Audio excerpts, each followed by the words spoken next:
Kana iri first time yako kupinda basa semwana, chinhu chinonzi amount yemari yauri kuhora nepayslip hachiudzwe uye hachiratidzwe vabereki vako, hama dzako kana shamwari dzako. Vanokuunganidzira vagokukalkuletera maproblems anoenderana nemari yauri kuhora iwewe. Wonzwa zvakunzi mwana wangu, hama yangu nhingi iya mwana wekwanhingi aita dambudziko, mubatsirewo kane mari.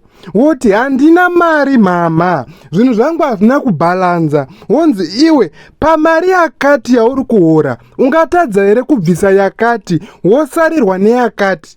Vanokuitira bhajeti nemari yako yauri kuhora iwewe, ende tuvanin'ina netuvazukuru tumweni turi kutambura tunoiswa pabhajeti repei yako. Ndo first disadvantage. Disadvantage number 2, 10 years down the line, papera 10 years uchishanda asi hauna chinobatika chawakwanisa kuita, vanotanga kukushora futi. Ona ningi uyu aihora mari yakati, akaita makore akati achishanda asi hapana chinobatika chaakakwanisa kuita. Kuita ezefi vakanganwa kuti ndivo futi vaisa load nemutoro pamari yauri kuhora iwewe. Ndo vaiuya nezvichemo after zvichemo, asi vanozvikanganwa papera makore akawanda vokushora futi nenyaya yekuti vaiziya mari yawaikuhora, and that amount ndo inenge yakushandiswa kuti vakuudze kuti iwewe hauna musoro nemari ende hauna kurongeka.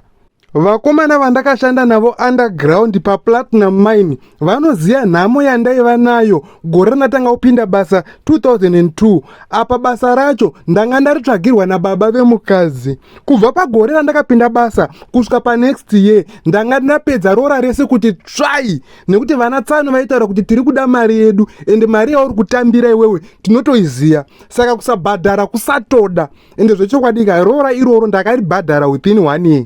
Mari yandaihora vaitoiziya ende vakatondiitira bhajeti pamari iyoyo to make sure kuti yavo vatora yese. I know kuti kana munhu uchangobva kupinda basa ka over excitement kanotombokubata, asi ngakasafa kakakubata zvekusvika palevel rekuti unotaura position, chinzvimbo chauinacho pabasa nemari yauri kutambira, unenge watozviunganidzira maproblems nezvichemo. Nekuti zvinhu izvi zvine madisadvantage munzira mbiri. Nzira yekutanga ndeyekuti kana uchitambira mari yakawanda kana kuti inoonekwa neruve ruzhinji semari yakawandisa, vachauya nemaproblems nezvichemo kuti uvabatsire nekuti vanenge vachiti une mari. Number 2, kana kuti rimwe side nderekuti kana uchihora mari shoma kana kuti yakanyanya kuderera, vachakudzikisira, vachakushora ende vachakusema. Ningi nemadzidziro akaita, ningi neusvini hwainawo, shuwa angashandira mari yakati. Handikona unenge uchidzikisirwa ende unenge uchishorwa pamusana peka mari kauri kutambira ikako. Saka vanhu ngavasaziva kuti uri kushandira kana kuti uri kutambira mari. Izvozvo zvichakupa neutrality peace of mind.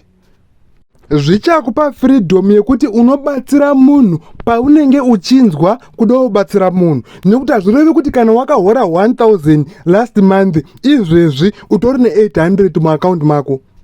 Munhu wese ane maplans, madreams nematarget, asi vanhu havazvinzwisise. Be neutral. Income yako haifaniri kuzivikanwa nemunhu. Zvichakubvisira vanhu vanokuda zvenhema, vanonyepera kukufarira vachida mari yako, kana kuti zvichakubvikisira kushorwa nekudzikisirwa pamusana pebasa rauri kuita nemari yauri kutambira. Kana wada kufarisa uchibvotomoka, farisa hako, asi migumisiro yacho uchazongoionawo.